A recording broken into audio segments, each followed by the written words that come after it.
Hello students, welcome back to JYOTSNA'S colorful chemistry. So in the last class we had discussed regarding the electrophilic substitution reaction. For example, we had taken halogenation, in that an example of chlorination, where chlorobenzene was treated with chlorine in presence of anhydrous AlCl3. So here Cl plus will be the electrophile which attacks the chlorobenzene at ortho position and at para position and leads to the formation of the compound, that is 1,4 dichlorobenzene and 1,2 dichlorobenzene. Out of this, the first compound, that is 1,4 dichlorobenzene, is the major product. In the same way, we have seen about the nitration, where NO2 plus will be the electrophile. In case of sulfonation, it is HSO3 plus as the electrophile. Next to that one, we had the Friedel-Crafts reaction. Here we had two reactions. One is the alkylation reaction and the other one is the acetylation. In the alkylation, we had treated the chlorobenzene with the methyl chloride, where CH3 plus is the alkyl group as the electrophile. And in the acetylation, we have CH3CO, which is the electrophile, which is going to attack. So in this way, we have seen regarding the electrophilic substitution reaction, where ortho and para substituted products are obtained, out of which the para substituted product are major products. Next to that one, we have the next reaction. Our next category of reaction is reaction with metals. Now, some of these organic compounds react with the metals and form the organometallic compounds. Out of that, we have the first reaction called as Wurtz-fittig reaction. Be particular about the spelling, Wurtz-fittig. So this spelling words, you can either call it as Wurtz or the way you like it. Coming to the Wurtz-fittig reaction, it is an important reaction because it is a named reaction. In this one, we are going to take halobenzene. This halobenzene is treated with sodium, and we are going to take one more molecule of alkyl halide. So we have one molecule of aryl halide and a molecule of alkyl halide in Wurtz-fittig reaction. So this is treated with sodium in presence of dry ether. During this one, the alkyl group combines with this benzene to form alkyl benzene, and this X and this X together, it is going to combine with the sodium and it leads to the formation of sodium halide. So in the Wurtz-fittig reaction, alkyl benzene is obtained. Let me give you an simple example over here. Suppose if I write Cl, this is chlorobenzene I am taking. To the chlorobenzene, I am going to add 2 times of sodium. To this, let me take here CH3Cl, that is methyl chloride. Treat this one in presence of dry ether. So what is going to happen? This Cl and this Cl combines with 2 times of Na.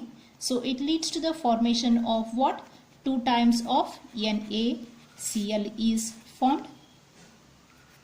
Then what is left out? This methyl group combines with this benzene. So what is going to form? It forms the CH3, C6, H5. So this is what? Methyl benzene.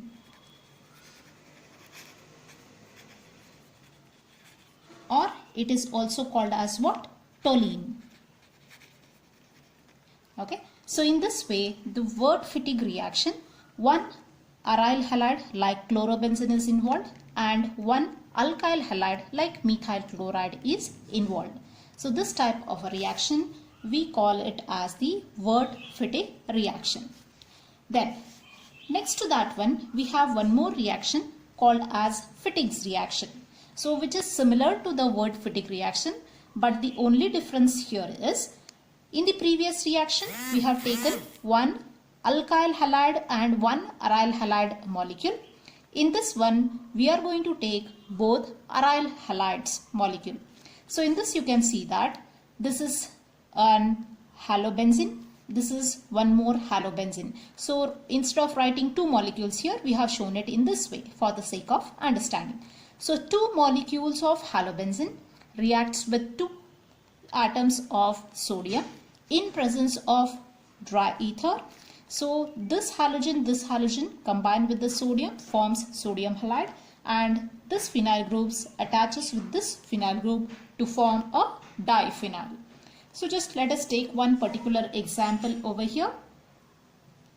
So now again let me take chlorobenzene. So this is my C6H5. This is Cl I have taken plus 2 times of Na plus again one more molecule of chlorobenzene I am going to take. So instead of writing 2 times here, I just wrote the molecules twice. So it is going to react in presence of dry ether. Now what is happening? This Cl combines with this Na and it leads to the formation of what? It forms 2 times of NaCl. What is left out? 2 molecules of benzene is left out, and this Cl is gone, this Cl is gone. So this electron is going to combine over here. So what is going to happen? You are going to get the compound. So this is one benzene ring. I connect this one to another benzene ring by means of a bond. So remember how to write the formula. This is one benzene ring, this is another benzene ring connected by means of a bond. Do not connect both the benzene rings together without any bond. Connected by means of a single bond over here. So this compound we call it as a diphenyl. Means 2 phenyl groups are present. So this is how you are supposed to get the compound. So this is how we will write the Fittig's reaction. As I told you, when you are writing a diphenyl, you have to write one benzene ring, another benzene ring connected by means of a bond over here. Some of them write this compound in this way. This is one benzene ring connected to another benzene ring. If you write in this way, this is wrong because it is forming a naphthalene. So this is not the product. This is the product. So this is diphenyl. Draw 2 benzene ring connected by means of a bond over here. So this leads to the formation of the diphenyl. Sometimes it is also called as the biphenyl. Either of the things is correct. So in this way, we are going to take 2 molecules of this what?